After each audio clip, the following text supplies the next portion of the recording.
Okay.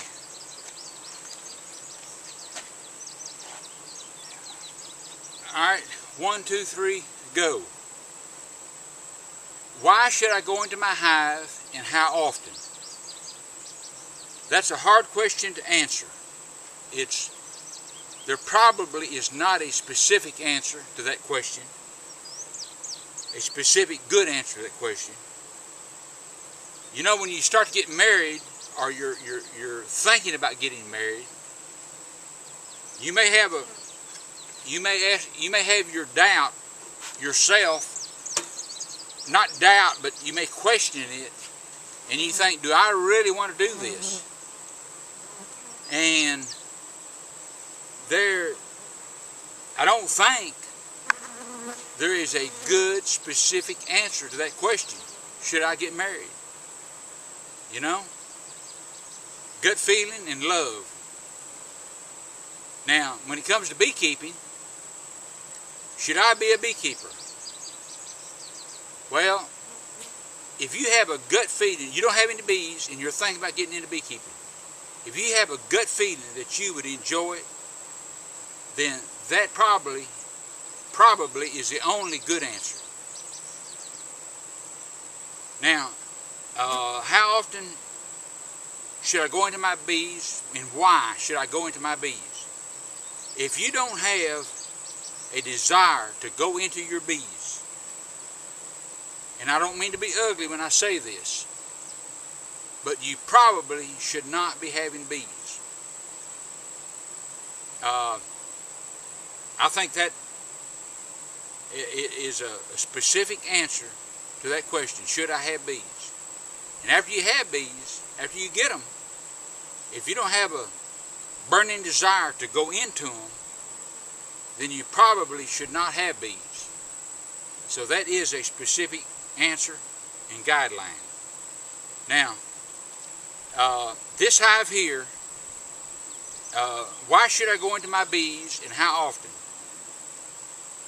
You're going around and check. You take the top off of your hive and you see a lot of bees, and you've got a good feeling, a good warm fuzzy feeling.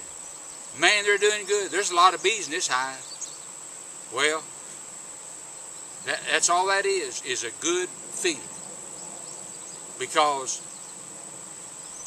a queen could really be laying good. And this hive could be full of bees. And this hive here was. And she could go bad. And I won't get into the reasons why she could go bad or why she disappeared. That's another video. But this hive was full of bees.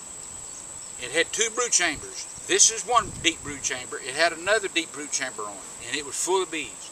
And I went through it, and I didn't see any eggs or larvae. The next time I went, I put a note. Now I write notes on this plastic corrugated, you know, the same stuff they make political signs out of. And you can write in pencil. Pencil will not fade. Then permanent markers will fade. And I write on there, no eggs, larvae. All right, then I go into it, and I get a brick, and I stand it. I don't lay it down. I stand it up on end. And that tells me that I need to check this hive. There may be something wrong with it. And then I look at my note. No eggs, no larvae.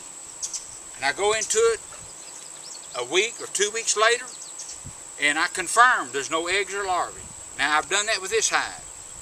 And so I started taking these frames, these brood frames, from this colony and putting them in other good colonies that have a queen. And I just now checked, and there is no eggs or larvae in this. Now, if you watch my video about hiving a swarm in a natural trap, bee trap, a swarm trap, then I'm going to take these frames and I'm going to shake these bees off. I'm going to go away from the hive. I'm going to shake these bees off where there are no bees on these frames, and I'm going to put these frames on top of that hive that I caught in a swarm trap. And so back to the question, why and how often should I go into a hive?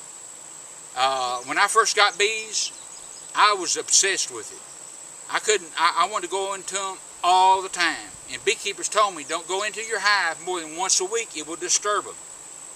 There's a lot of things that humans don't know about bees. There's a lot of beekeepers that act like they know it all, but there's a lot of things that beekeepers do not know about bees. And so I was told, don't go into your hive more than once a week because you will disturb them too much. So I couldn't wait till I got 7 hives so I could go into a hive every day. I was obsessed with it. That's the extreme. That's probably not good. But I loved it. I was obsessed with it.